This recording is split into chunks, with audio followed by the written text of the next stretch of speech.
جیسے میرے سرکار ہیں ایسا نہیں کوئی۔ حضرت سیدنا عمرو بن عاص رضی اللہ تعالیٰ عنہ بیان فرماتے ہیں، میرے نزدیک نبی کریم صلی اللہ علیہ وآلہ وسلم سے بڑھ کر کوئی محبوب نہ تھا، اور نہ ہی میری نگاہوں میں کوئی آپ سے حسین تر تھا۔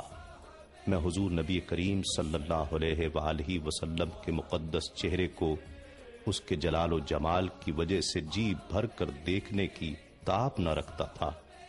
اگر کوئی مجھے آپ کے محامد و محاسن بیان کرنے کے لیے کہتا تو میں کیوں کر ایسا کر سکتا تھا، کیونکہ آپ صلی اللہ علیہ وآلہ وسلم کو آنکھ بھر کر دیکھنا میرے لیے ممکن نہ تھا۔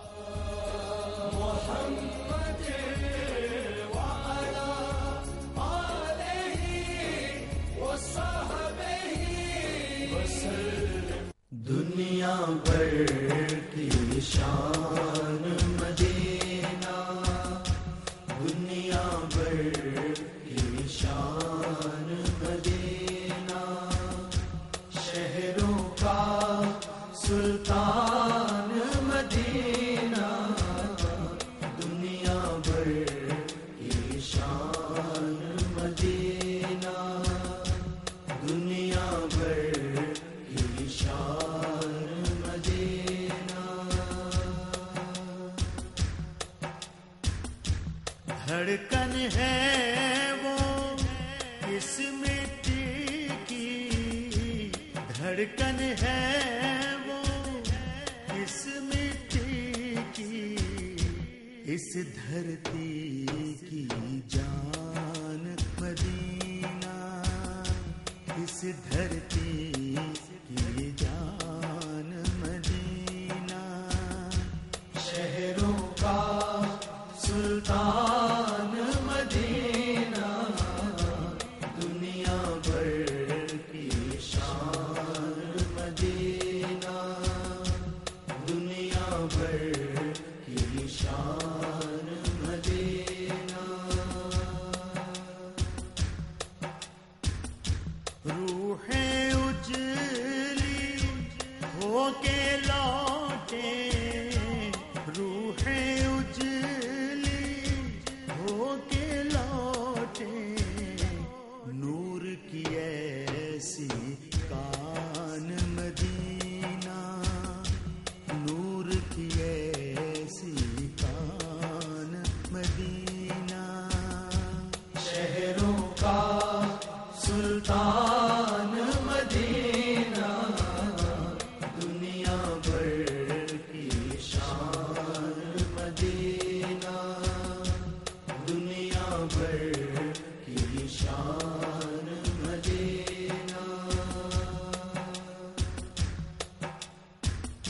بعد حشر بھی تو جنت ہو، بعد حشر بھی تو جنت ہو، یہ بھی ہے امکان مدینہ، یہ بھی ہے امکان مدینہ، شہروں کا سلطان مدینہ، دنیا بھر کی شان مدینہ۔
ایک اچھا انسان مدینہ، شہروں کا سلطان مدینہ، دنیا بھر کی شان مدینہ، دنیا بھر کی شان مدینہ۔ اللہم صلی علی محمد۔